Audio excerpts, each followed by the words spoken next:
How the narcissist drains your energy. Think about that for a minute. Everyone, if you like the content, please like, subscribe, and share. So energy, I've created many videos on this. You are made of energy. The narcissist drains your energy. They need energy and they use it as fuel to catapult them from one second of their life to the next second. The narcissist needs people to regulate them. The narcissist needs to be needed. The narcissist needs to find new supply sources, if you will. Picture you're in the desert and you're searching for an oasis or water, and you're using one of those rods with the stick with the Y in it, and you're trying to figure out where the next water well will be. Whether you believe in those or not, it's up to you. But that's what the narcissist is doing. They're in a desert. They're in a void. They're in a wasteland. And that's what is called the bottomless pit. That is in their mind, it's in their soul, it's in their energy, it's in their field, it's all over them. They're always looking for the next new person. They're always looking for the next new shiny object. They're looking for the next empath.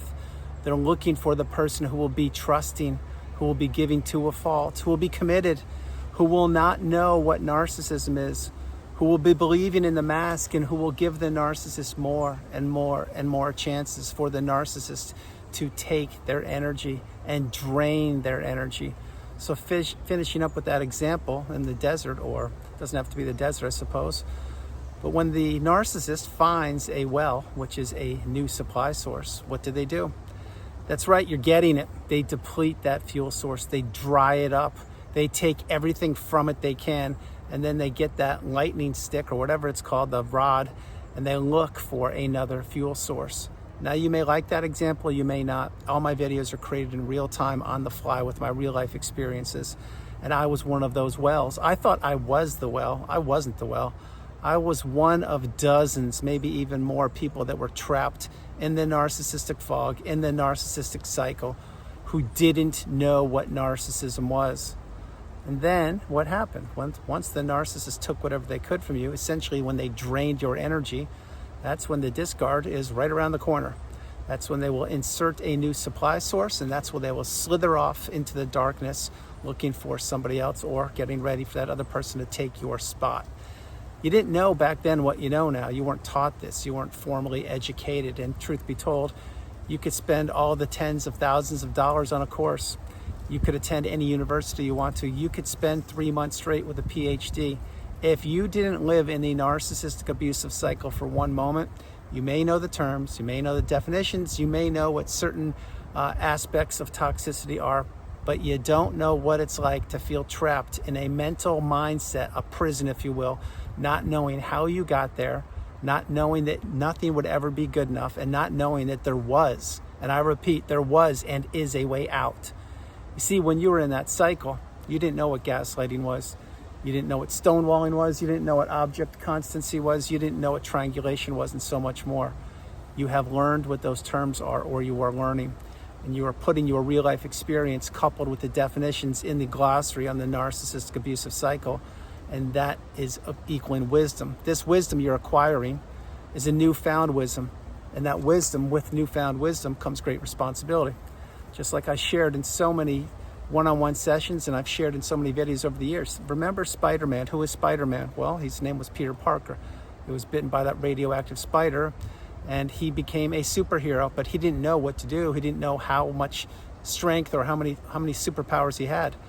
But what did he do? Every day he went to high school and he looked the same and he acted the same, and he was still picked on and mocked and made fun of and called a nerd and all those things. But when he went home, he was out there saving people, doing the right thing. And you're looking at a real life Spider-Man, a real life Peter Parker, a real life person who is humble, but who has been trapped in a cycle and who now knows that there is a way out. There's always a way out. You need to believe in yourself the way that I believe in you. And I fought like hell to get out of the relationship, and I fought like hell to put myself back together. When I say get out of the relationship, I was discarded. What I meant was to finally process by using radical acceptance that, yeah, reality was reality. I couldn't change it. The toxic parasite, the narcissist, took everything and more, and they did not think that I or you would exist, but here we are. Now, having said that, why and how the narcissist drains your energy? It's because this is what these people do. What they want to do is they want to go through life looking like other people, assimilating themselves with other people, showing their fancy eyelashes and batting their eyelashes and their rosy cheeks and their pearly whites and their fancy clothes that a former source of supply bought for them, or use their education that their ex-spouse sent them through to whatever school or university, whatever it was. You see, these people, they use and abuse everybody, and I mean everybody who gets too close to them, and that includes their spouses, their siblings, their kids or stepkids, their neighbors, their colleagues, coworkers, people in communities and organizations. Whoever the narcissist can get their paws on, they will look to do so if they believe there's something that will benefit them. And one thing that the narcissist needs is to drain people's energy. Think about when you were in the relationship, you were walking on eggshells, you couldn't get your sleep lined up properly, you were probably being sleep deprived. I can assure you, you were being peppered with texts morning, noon, and night when the narcissist wanted to keep you busy or occupied with that endless to-do list while they were out in a flea bag motel cheating on you with the new supply or a old source of supply. You see, it would never be enough. No matter what you did, it wouldn't be enough. No matter what the new supply does, it won't be enough. No matter what the new supply does, no matter what the former relationships of the narcissist did, it wouldn't be enough. And I've shared this in so many videos, I'll just say it again. If you owned your own city, town, state, country, your own time zone, or your own ethos or solar system, it still wouldn't be enough, because the narcissist can never, and I mean never, be satisfied with one thing. They're always looking for the next new shiny object. The narcissist gets jaded and bored. This is why they're always leapfrogging from one relationship to the next. This is why they have little groups of people, little bubbles, if you will, of people that you never knew about. And sometimes they would tell you, oh, that's an old high school friend. Don't you remember them? I told you we dated when we were freshmen. And you're like, I don't remember that person. And then maybe a couple months later, a new person pops up and you're like, oh, don't you remember them? I dated them when they took me to the prom. I told you all about them. And you're like, no, you didn't. What is this? See, they are playing mind games with you. They're trying to trap you, have you doubt yourself.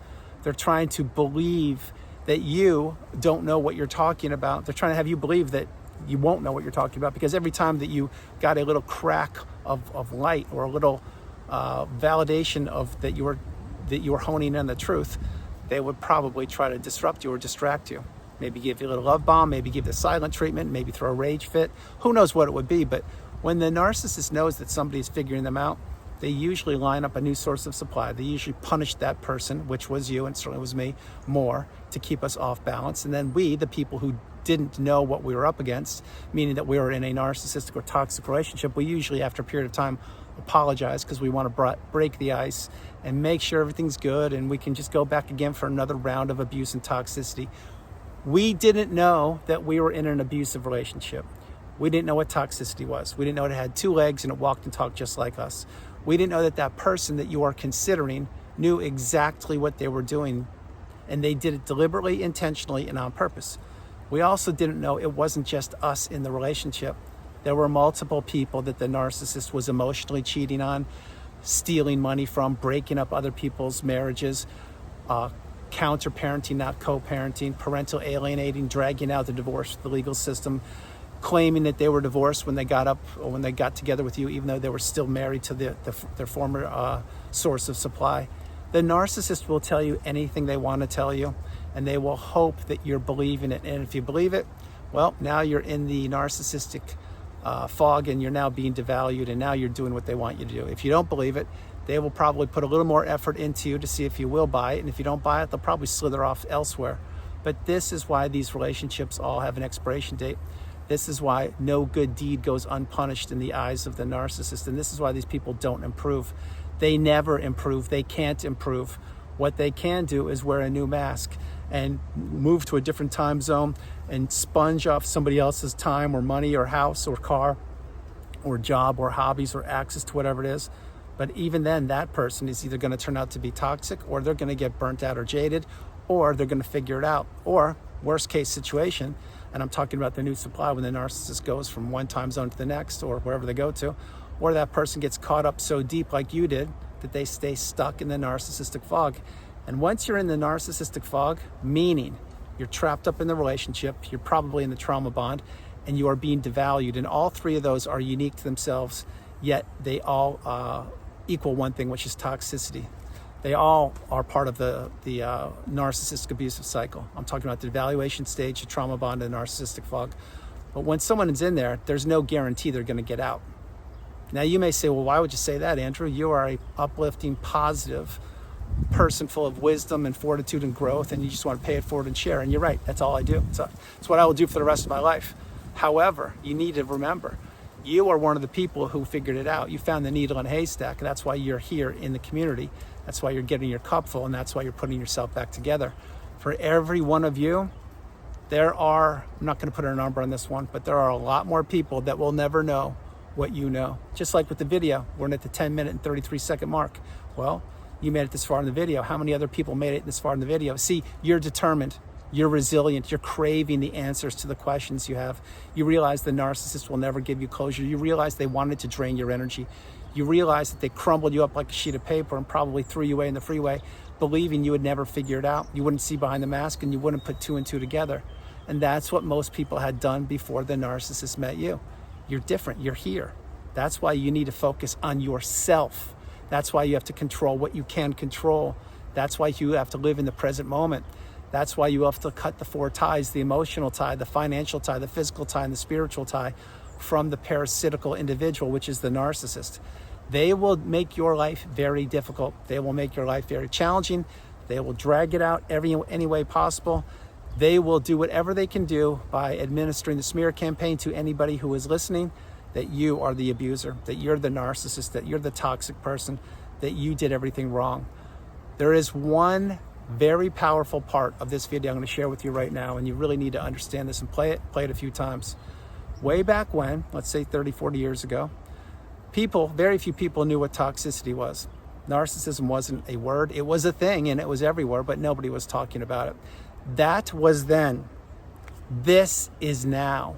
Every single day, more and more people are believing in themselves. More and more people are trusting their instincts. They are trusting their intuition. They are paying attention to red flags, and they're seeing toxicity, unfortunately, and they are choosing to not want anything to do with it.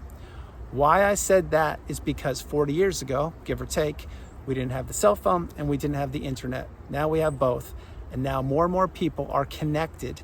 I am not referring to the narcissist exclusively, because of course they're connected everywhere. That's why they can't sit still. It's why they have multiple smartphones. It's why they don't want to go to sleep. And it's why they're crawling all over dating apps and social media. I'm referring to you, the healthy, stable, empathetic, kind, loving person who was abused, who was manipulated, whose energy was drained by the parasitical creature, the narcissist. We, the collective, are growing stronger every day. We are becoming wiser every day. We are understanding it wasn't just us trapped in the cycle. We are understanding that more and more people are sharing their real life experiences, and they're coupling it with the education on the narcissistic abusive cycle. And they're realizing, wait, it wasn't just my ex-wife or husband. It was my mom. It was my sister. It was my brother. It was my dad. It was my best friend. It's my business partner. It's the person I go to the gym with. It's the person in the religious organization I sit next to, right front row and center every week.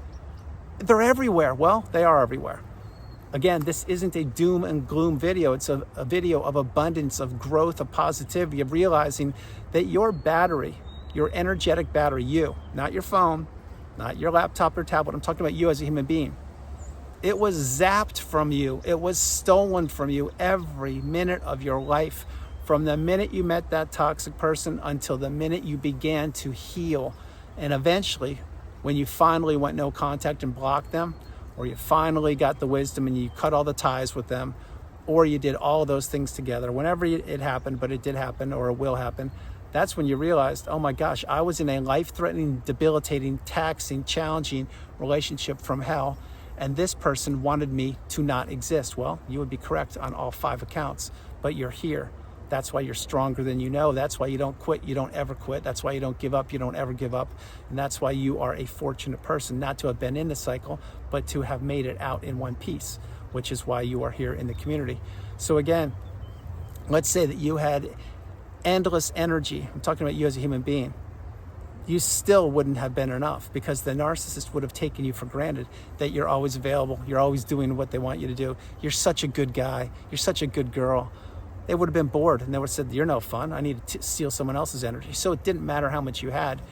What really mattered is that you didn't have an endless supply. You had a certain amount for yourself that was being drained from you by the narcissist. And they knew it, and they did it intentionally and deliberately because they did not want you to shine brighter than the sun, the moon, and the stars. They did not want your empathy to break through. They did not want you to see behind the mask, and they did not want you to ever figure out what was happening to you at their hands. The narcissist wants people stuck where they exist in the low vibrational quagmire state. This is a pitch black area. It's a space that you were trapped in for quite a period of time, which was the length of that relationship.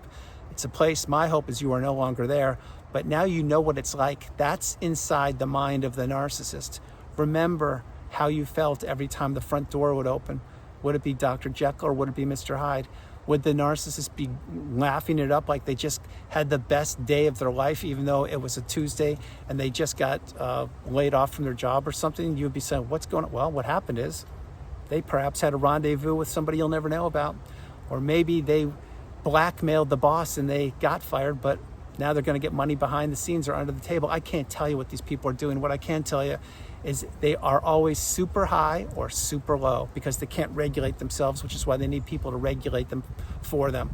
That's what you were doing. You were the battery who was fueling them from one leg of their life to the next. You didn't know that. You thought you were in a kind, loving, stable, healthy, committed, transparent relationship. You were in the most pitch black, darkest relationship, being spun around on that hamster wheel of abuse, being dropped off on that island of toxicity in the ocean of manipulation. You didn't know what was happening to you. You didn't know how you got there.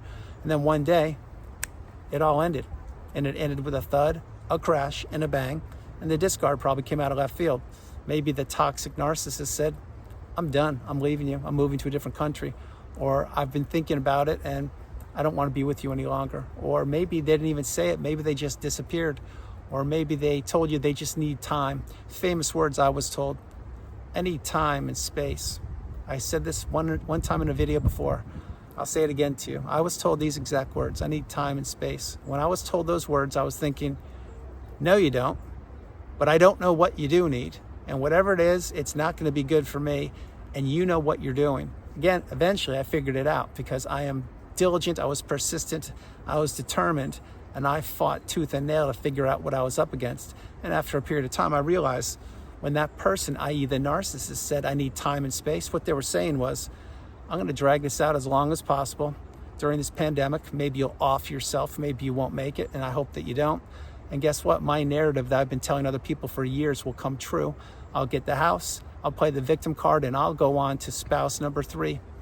That's what these people do, and they don't care. The thing is with the narcissist, they never believe that anyone will be wise enough to figure it out, strong enough to put themselves back together, and resilient enough to see behind the mask and to process everything. And when I say everything, I mean everything. Way back then when you were in the relationship, you didn't know what was going on. You knew that there were certain experiences you were tolerating, but you didn't know they had names. Now you know they have names. When the ending of the relationship took place, your life was spun upside down in a second. Your whole support system vanished. It blew up. People were listening to the narcissist, and you did not have but a sliver of a chance of existing. Well, look at you now. You're here. You're looking great. You're sounding great. Your health is returning. Your finances are returning. You've let many relationships go. Other people have weeded themselves out because they were drinking the smear campaign narrative. The narcissist has been exposed to you. Not that you exposed them, but you now know who they are. And now you understand that your reality is your reality. It wasn't what they were telling everybody. It wasn't how they had you doubting yourself. And now you realize that no matter what you did, it wouldn't be good enough. You see, you were in a game that you didn't sign up for. You were in a trap that you didn't even know existed. You were in a mindset you didn't realize someone could place another person in that mindset. Well, this is all by design.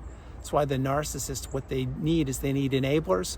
They need flying monkeys, they need targets, and they need people to mold into whatever they want to turn those people into. And once the narcissist gets jaded and bored with whatever creation they've made from that person, meaning they molded them, essentially they stole their identity and made them a shell of themselves, usually they discard that person or they put them on the shelf in the closet of abuse where there are so many other Barbie dolls and Ken dolls just sitting there waiting to see the light of day. You are different. You were in that closet of abuse. You were being molded. You were being groomed and tricked and trapped and trained and punished and abused and manipulated and taken for granted and disrespected and treated properly, and doors were slammed on you and things were thrown at you, and verbal abuse from an inch away, someone screaming right at you as their eyes are swelling up with supply. You had rage fits thrown at you in cars going 100 miles an hour. Your right eardrum almost broke. That's not even counting other health concerns you had. That's not even counting all the other people looking at you thinking you were the problem. Well, you weren't. You just tolerated what you tolerated because you thought that you were helping the other person out, and you were trying to fix an unfixable relationship. Back then, you didn't know what you know now. Now you know you can't fix an unfixable relationship. You also know that the narcissist is unfixable. And above all, you know that they were draining your energy because this is what they do. So fast forward, let's say you've healed, everything's good, you're in a great spot, and you're where you want to be. And by the way, if you're where you want to be, stay there. If you're not where you want to be, I'm talking mentally, emotionally, physically, financially, spiritually, well, that means there's work to be done. I was where you are, no matter if you're where you want to be or if you're not. I was where you were or are, and I am now what I call the mountaintop, the pinnacle of indifference. And my hope is you join me sooner than later, which means keep working on yourself, and eventually you will see what I've been telling you for almost 5 years is not only completely accurate and true, but that there are tens of thousands of people who I've helped get to where I am, and I can help you too. But having said that, let's say you're in a good spot, everything's good. So you go to pay your phone bill, or you go to pay your internet bill or something, and let's say that you're getting help from a couple people. Well, the one person you're getting help from is super nice and polite, and you're like, oh my gosh, I can feel that energy. That's an empath, and they may not even know it. Bingo, that's a skill set that you didn't have before. And yes, these are real life examples. Let's say it's you're at a different place, paying a different bill, and there are a couple people trying to help you, and one of the people is over talking. They're blaming you. They're telling you that you're late. They're asking you why you took so long. They're giving you all these questions, and your energy is being stolen from you. And this lasts about 20 seconds, maybe 25 seconds. You're like, wait, seen this before. And you politely remove yourself. You don't engage. You just say that person has problems, a lot of problems. Maybe they are the narcissist. Maybe they're trapped up in a narcissistic cycle. I can't tell you, but I want nothing to do with it. I will pay my bill a different way, and I will not come back here again. Real life examples. This is how your energy will serve you.